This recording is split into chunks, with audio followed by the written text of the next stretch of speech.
हर हर महादेव। दोस्तों 9 या 10 अगस्त के दिन इस साल नागपंचमी कब मनाई जाएगी, साथ ही साथ कुछ विशेष नियम जैसा कि शिवलिंग का पूजन किस तरह से करना चाहिए, सर्पों का पूजन आप सभी को, नाग देवता का पूजन इस दिन किस तरह से करना चाहिए, और साथ ही साथ जैसा कि आपके सपने में अगर आपको भय लगता हो, सर्प दिखता हो या कभी पीछे पड़ा हुआ सर्प दिखाई दे हमें स्वप्न में, या वो काटता हुआ दिखाई दे, तो सर्प योनि और राहु केतु या कोई काल सर्प दोष हमारे ऊपर है तो किस प्रकार से आप सभी को पूजन करना चाहिए। साथ ही इनसे मुक्ति के लिए आपके लिए कुछ सरल से उपाय इस वीडियो में लेकर के आई हूँ, तो वीडियो को अंत तक जरूर देखिए। साथ ही साथ अगर आप अभी मेरे चैनल में नए आए हैं तो चैनल को सब्सक्राइब कर लीजिए, साथ ही बेल बटन को प्रेस करना ना भूलिए। इससे क्या होगा, मेरी वीडियो की सभी नोटिफिकेशन आपको सबसे पहले प्राप्त होगी। तो सबसे पहले बात कर लेते हैं कि नाग पंचमी का शुभ मुहूर्त कब है और यह किस दिन मनाई जाएगी। तो जैसा कि साल 2024 में नाग पंचमी का त्यौहार 9 अगस्त दिन शुक्रवार के दिन मनाया जाएगा। तिथि प्रारंभ होगी 9 अगस्त को प्रातःकाल 12:36 पर और पंचमी तिथि समाप्त होगी 10 अगस्त को प्रातःकाल 3:14 पर।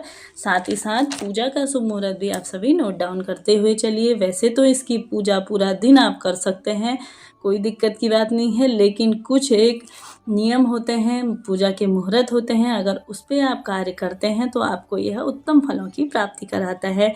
तो पूजा काल का शुभ मुहूर्त रहेगा प्रातःकाल 5:47 से लेकर प्रातःकाल 8:27 तक पूजा का शुभ मुहूर्त रहेगा, क्योंकि माना जाता है कि इस दिन प्रातःकाल में ही पूजन करना चाहिए। उस समय शुभ मुहूर्त होता है, तो आप सभी ऐसा नहीं है, पूरा दिन आप कभी भी कर सकते हैं। और इसके साथ ही सबसे पहले तो आपको महादेव का पूजन करना चाहिए, क्योंकि महादेव के साथ साथ आप सभी का नाग देवता का भी पूजन इस दिन हो जाता है। इस दिन कुछ विशेष से जलाभिषेक करने की ज़रूरत नहीं है। इसके लिए आप सभी को सामान्य से ही कच्चे दूध से आप सभी, जैसा कि पंचामृत आप बना लीजिए, उससे भी आप सभी को महादेव के शिवलिंग का अभिषेक करना चाहिए। इसके साथ ही कुंडली में अगर ग्रह दोष हो या काल सर्प दोष हो, इसके लिए भी आप सभी को इस दिन पंचामृत से अभिषेक अवश्य से ही करना चाहिए। पूजन के लिए सबसे पहले जैसा कि ग्रामीण क्षेत्रों में तो घर पर ही पूरी जमीन को गोबर से लीपा जाता है। दरवाजे चौखट पे उनकी, जैसा कि नाग देवता की आकृतियां दोनों साइड दरवाजे पे बनाई जाती हैं, उनका पूजन किया जाता है।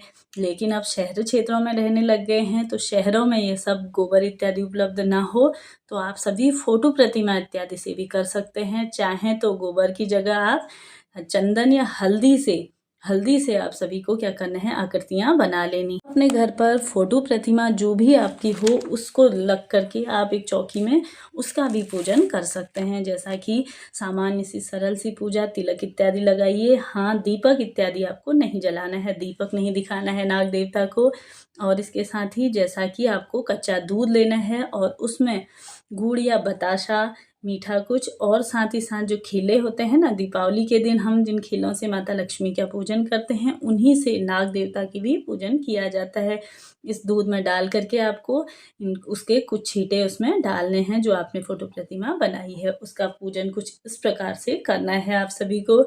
साथ ही साथ जैसा कि इस दिन माना जाता है, देवता को एक तरह का रक्षक माना जाता है, वह महादेव के गले में धारण किए हुए हैं। और साथ ही जैसा कि श्री हरि विष्णु शेषनाग की सैया पर विराजमान हैं, तो इस तरह से उन्हें एक रक्षक के रूप में भी जाना जाता है। इस दिन जैसा कि कुछ लोगों के बनते बनते काम बिगड़ जाते हैं, कोई भी कार्य पूर्ण, जैसा कि हम मेहनत करते हैं फिर भी हमारा कार्य पूर्ण नहीं होता है, लास्ट में बनते बनते कार्य बिगड़ जाते हैं। तो इस तरह के अगर आपके कुंडली में कोई दोष हो तो उसके लिए आप सभी को क्या करना चाहिए, इस दिन आप सभी को घर पर जैसा कि महादेव का पूजन, रुद्राभिषेक और चांदी के नाग नागिन के जोड़े की पूजा इत्यादि करनी चाहिए। नहीं तो आप सभी को महादेव के शिवलिंग के ऊपर भी आप चांदी के नाग नागिन रख करके उनका पूजन इत्यादि कर सकते हैं। इस तरह से यह पूजन करने से आपकी कुंडली में जो भी काल सर्प दोष है, जो भी आपके बनते बिगड़ते काम रह जाते हैं, तो उन्हें आप सभी से,